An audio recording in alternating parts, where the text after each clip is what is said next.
जीतू पटवारी ने बीजेपी के राष्ट्रीय महासचिव कैलाश विजयवर्गीय पर निशाना साधा। सावर के कांग्रेस प्रत्याशी के लिए किया चुनाव प्रचार।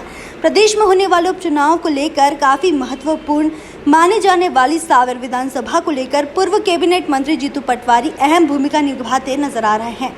सावर विधानसभा की जनता से कांग्रेस प्रत्याशी प्रेमचंद गुड्डू को लेकर चुनाव प्रचार कर रहे हैं। पटवारी लोकतंत्र बचाने के लिए मतदाताओं से अपना मतदान मांग रहे हैं। रविवार को पटवारी निपानिया स्थित नरीमन पॉइंट और आसपास की कॉलोनियों में गुड्डू को लेकर प्रचार पर निकले और लोकतंत्र बचाने और बीजेपी की 15 साल की सरकार और कमलनाथ की 15 महीने की सरकार को गिनवाते हुए वोट मांगा गया। पटवारी ने मीडिया से चर्चा करते हुए बीजेपी पर जमकर हमला बोला और बीजेपी के महासचिव कैलाश विजयवर्गीय के बयान पर पलटवार करते हुए कहा कि बीजेपी के नेता सरकार गिराने की बात करते हैं। उनका बयान आया है कि वो चाहते तो 2 महीने में सरकार गिरा देते। बीजेपी के प्रधानमंत्री से लेकर सभी नेता सरकार गिराने में लगे हुए हैं। जन्मदिन की पार्टी में शामिल होने पर आचार संहिता का उल्लंघन में पटवारी व अन्य कांग्रेसियों पर हुए एफआईआर पर पटवारी ने कहा कि लोकतांत्रिक देश में लोकतंत्र की हत्या है। जब बीजेपी के नेता किसी कार्यक्रम करते हैं तो प्रशासनिक अधिकारी उनका साथ देते हैं और हम निजी कार्यक्रम में जाते हैं तो एफआईआर दर्ज होती है। लोकतांत्रिक तनाशाही चल रही है, अभी हम सहन कर रहे हैं और इनके खिलाफ युद्ध लड़ रहे हैं। मामला दर्ज हुआ है। कब हुआ? रात में हो गया। सागर थाने के अंदर पार्टी में गए थे। बर्थडे पार्टी में आप गए थे, उसके खिलाफ आपके ऊपर एफआईआर दर्ज हुई है। आचार संहिता उल्लंघन का मामला दर्ज हुआ है।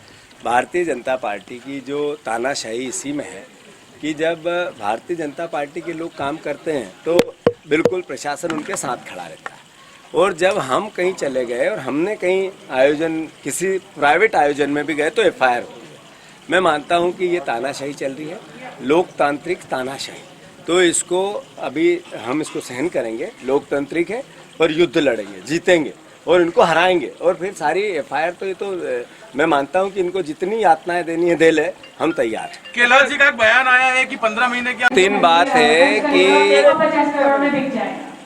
2-3 बातें हैं। इंदौर शहर में इस विधानसभा का दुर्भाग्य कहें या सौभाग्य कहें, उसको अवसर मिला इस बात का कि लोकतंत्र में बेचने वाले लोगों को सजा देना चाहिए या उनको रिकग्नाइज करना चाहिए। मैं मानता हूं कि इंदौर शहर वो शहर है जिसने हमेशा प्रतिमान स्थापित किए हैं और हमेशा गंदगी को साफ किया है। वो गंदगी चाहे स्वच्छता की या रोजमर्रा की जिंदगी की हो या चाहे राजनीतिक मर्यादा की जिंदगी की है, ये भी मेरे इंदौर शहर के परिवारजनों को ये अवसर मिला है। हम अपनी बात कह रहे हैं, इसमें राजनीतिक कांग्रेस और बीजेपी को भी मिला रहे हैं। हम इंदौर वासियों से कहते हैं कि राजनीतिक गंदगी पे हमें अंकुश लगाना है क्या? तो मैं मानता हूं कि लगभग 100% लोग कहते हैं हाँ लगाना है, और ये जनजागृति है। ये वो चिड़ियां जो चोंच में पानी भर के आग बुझाने की कोशिश करती है, वैसा हमारा प्रयास है। मैं मानता हूं कि मैं लगभग 40 से 50 मल्टी स्टोरी और कॉलोनियों में इस तरह की मीटिंग कर चुका हूं, जिसमें 100-200 लोग रहते हैं, और उनमें 99% नहीं 100% एक आवाज़ आती है कि जो हुआ गलत हुआ और इसको सजा देनी चाहिए। तो मैं मानता हूं कि ये शहरी क्षेत्र है, और शहरी क्षेत्र में ये एक बात आती है कमलनाथ जी के खिलाफ क्या बात है सरकार के, तो लोग कहते हैं सब अच्छा काम कर रही थी, बहुत अच्छा काम कर रही थी। कोई ये नहीं कहता कि ये कमी है, फिर भी कमियां थी। मैं मानता हूं कि इन सारी प्रोसेस में, इन सारी परिस्थितियों में ये विधि बनी है। हमारी दादी है, मैं इनसे पूछना चाहता हूं, ईमानदारी से बताना, आपको मेरी सौगंध है, मैं पोता हूं आपका। कमलनाथ की सरकार की क्या क्या कमियां हैं बताओ? बहुत कमियां थी। जैसे? बहुत कमियां थी कमलनाथ की सरकार में जैसे? बहुत से मैं ये तो याद नहीं बना। बहुत नहीं, ये जो तुलसीराम भैया चलते चुनाव में 5 साल का चुनाव हुआ था और बिक गए, तो ये काम अच्छा हुआ है बुरा हुआ? नहीं, बुरा हुआ। कैसा रहा?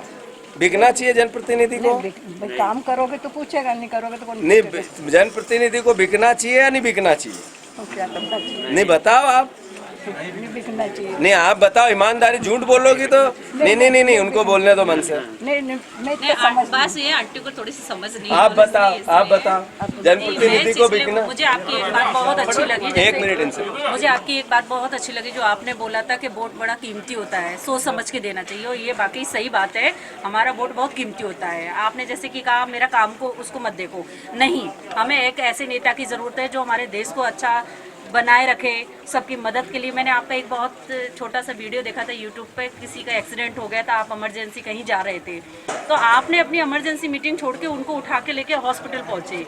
ये चीज़ें हमारे दिल में घर करती हैं। हमें ऐसे नेता की ज़रूरत है जो आपातकालीन में हमारी मदद करे। भाभी ये लोकतंत्र में विधायक बिक जाते हैं, बदल जाते हैं, नहीं, बीच उस में समय अच्छी बात है या गलत? नहीं नहीं, ये तो खैर गलत बात है। नहीं, ये तो बहुत ही ज्यादा गलत बात है, नहीं होना चाहिए ऐसा। और कमलनाथ ये जो माफियाओं के खिलाफ काम कर रहे थे, ये शुद्धि के विद्युत देखिए, ये बात किसी से छुपी नहीं है, सभी लोग जानते हैं, सब समझते हैं इस चीज़ को, क्या सही है क्या गलत है। आज की जनता हमारी बहुत समझदार और होशियार है और बहुत सोच समझ के, मैं जानती हूँ, मैं सभी से बोलूँगी, वोट हमारा बहुत कीमती है। वोट उसको दो जो हमारे साथ खटे हैं। आपत का एक दिन का, एक महीने का नहीं है, 5 साल बहुत होते हैं। ऐसा नेता चुनो, हमारा वोट वाकई कीमती है, उस नेता को दो जो हमारे साथ खड़ा रहे आपातकाल में। टाइम न्यूज देखिए अब आपके मोबाइल और स्मार्ट टीवी पर लाइव प्ले स्टोर से डाउनलोड